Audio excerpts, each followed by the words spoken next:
Howdy, folks. Chapter 3 here, or week 3, looking for and assessing research articles. This section is all about reading out of order. A couple more tips on how to read academic papers intelligently. In the previous sections, I've mentioned that when you read an academic paper, it's a bad idea to read it in a straight line. Here, we'll take a deeper look at the sections of an academic paper, and you'll see why that's such a bad idea. So you can describe academic papers as being written with the hourglass method. This is something that I kind of came up with on my own, and then I looked online and found that other people had described this method before. So it's a pretty common idea. The hourglass method of writing is one that says that the beginning of your paper and the ending of your paper should be very general, and the middle part of your paper should be very, very specific. So to reference that, I've got a nice little graphic here. The first thing people read in a paper is going to be the title and abstract, and those are going to be the most general things in the paper because they give you an idea of what the paper is about. Then at the end, the references or the general discussion are also going to be very general because they reiterate everything that happened in the paper and they branch out to other research. The introduction is going to be your cutting or paring down point because the purpose of the introduction is to start at a place that everyone can understand what you're talking about and get more and more specific to the place where people are ready to understand why you did your study and why you did your study or your research in the way that you did it. So we'll see an example of this here in a couple of moments, but to keep going, the procedure is going to be incredibly specific. The procedure or methods slash results give you information on exactly what one experiment did or one research article did or one study did. So those things are very specific. And then the discussion or general discussion of a paper is going to take those specifics and pan them out again. So the first line in your discussion is usually going to say what happened in the paper. Summarize it, then they'll describe the results. The next things after that are going to be talking about, well, how do these results map on to other research? Do they make sense given what we know from what other people have done? What do they mean going forward in research? And so that's when you get your future directions. What are the next experiments or research studies that we think should be done? And then I also will talk about limitations. And we'll talk more about limitations in the next module. But what does this mean? It means that you don't really want to read the paper in a straight line like this. In fact, it's a good idea to read the title and abstract and maybe little bits of the introduction and then little bits of the discussion and then maybe dart around to the things that you want if you need more information because you really don't always need these specifics or you don't need all the references or the full meat of the introduction. So let me show you a couple things that you can do. So if you look in this unskilled and unaware paper, this is the Kruger-Dunning paper that we looked at previously, you'll notice that the first paragraph is actually an anecdote story that helps introduce the main ideas in the paper. Another thing to be aware of when you're reading through academic papers is that you can always find further information within them. Remember that in previous modules we've talked about claims and assumptions and precedent. So when you make a claim in your paper, you will back that up or someone will back that up with a reference. So if you define a word, you use the word metacognition and you define what you mean by it, oftentimes that definition will come from another paper where and if you want to learn more about metacognition, what you probably want to do is go find that paper and check it out. Here we have a couple citations about, so there's a sentence that says, second, people differ widely in the knowledge and strategies they apply in these domains. So here are a bunch of research papers that demonstrate that people have different levels of skills that they have more or less knowledge in, and that may have something to do with their ability to make a grade prediction. So the Dunning-Kruger effect is assessing how well you'll do on a test or of skill.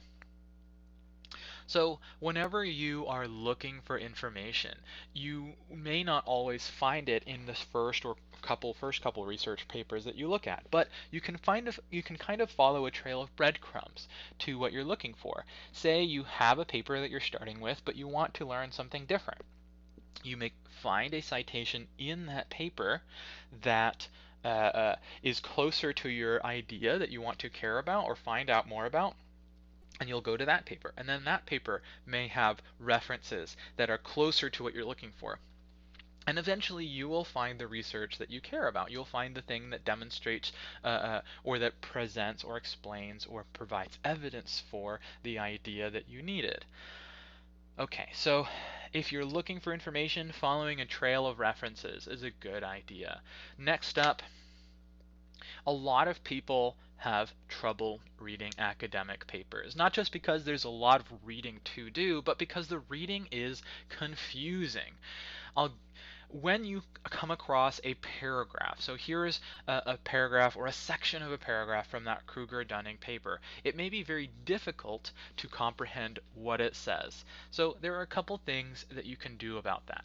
First, be able to look for keywords and the vocabulary that a paper itself produces. When scientists talk about research, they usually use terms that they either made up themselves or that are kind of common in their area of research. So when you have a lot of experience reading papers, you get used to this kind of science English, but if you're new to reading papers, there's going to be a lot of crap that you have to sift through.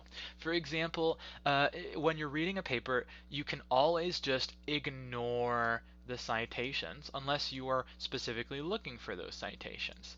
And that still makes it confusing or difficult to read this paper. And so if, let's say you've read this entire paragraph and you have no idea what it's trying to say.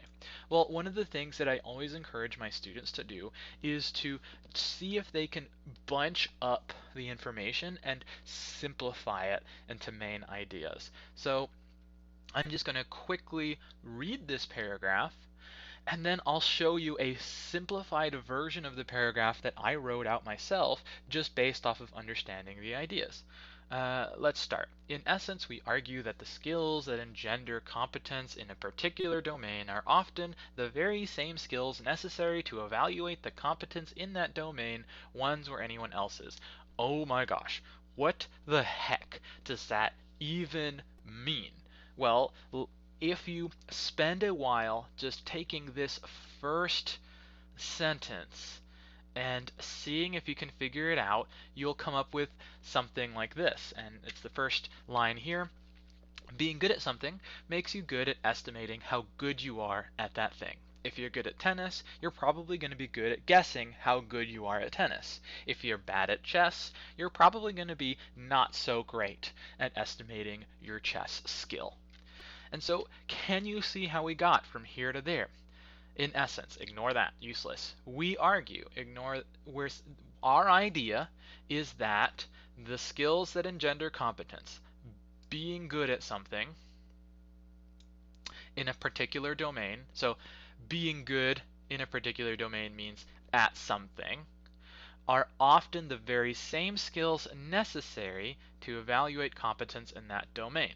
So being good at something also makes you good at estimating how good you are at that something, one's own or anyone else's. So also makes you good at estimating your skill at that something or someone else's skill at that something.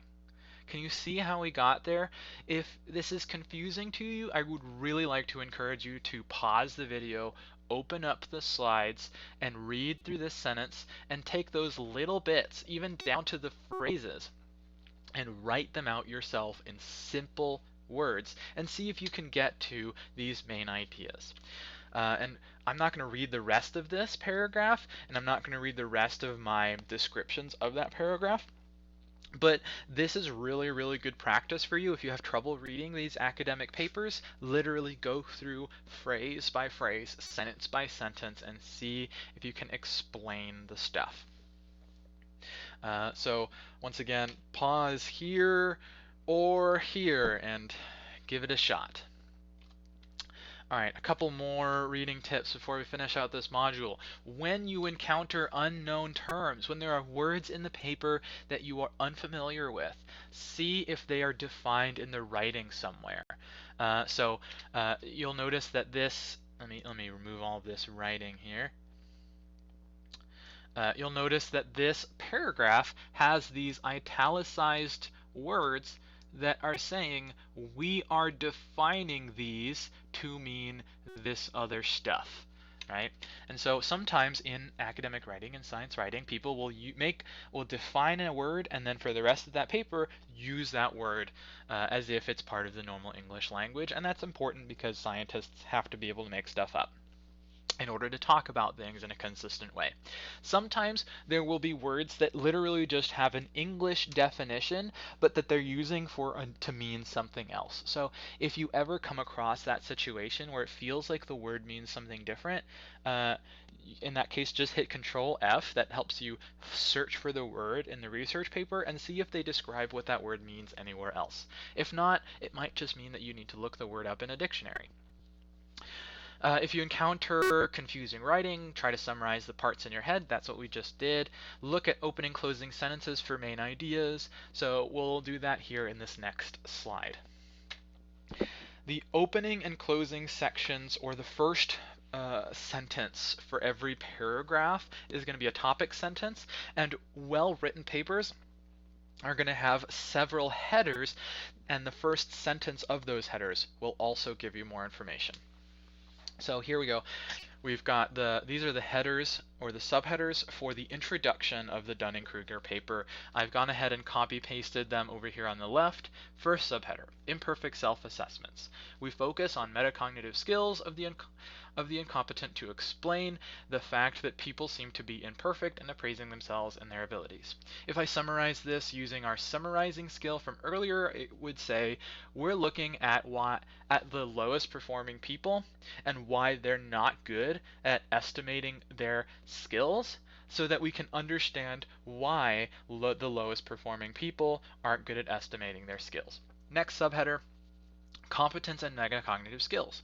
Several lines of research are consistent with the notion that incompetent individuals lack the metacognitive skills necessary for accurate self-assessment. What this is saying is there is research in the world already that suggests that people who aren't very good at things are also not going to be very good at assessing their skill at those things. So they're saying, well, there's a relationship between how good you are at something and how good you are at estimating your skill at those things. Then there's a subheader called predictions, and they talk about, well, these are kind of our hypotheses for the paper. This is what we think is going to happen. This is what we think based off of our existing knowledge. And then the last section of any introduction, or most introductions, is going to tell you in general terms what they did in the study, what the methods were. The methods section itself is going to give you nitty-gritty details, but if you want to get a good idea of the overall what they did in the paper, what they did in their experiments, you're going to want to read the studies section or the present studies. You'll get practice at all of these skills in the activity for this section. So go ahead and check it out.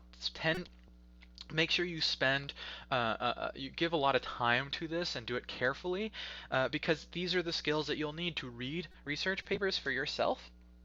And the last section for this module is going to be assessing whether research papers are good, or assessing what problems research papers have. So we'll be right back for that in a few minutes. See you soon.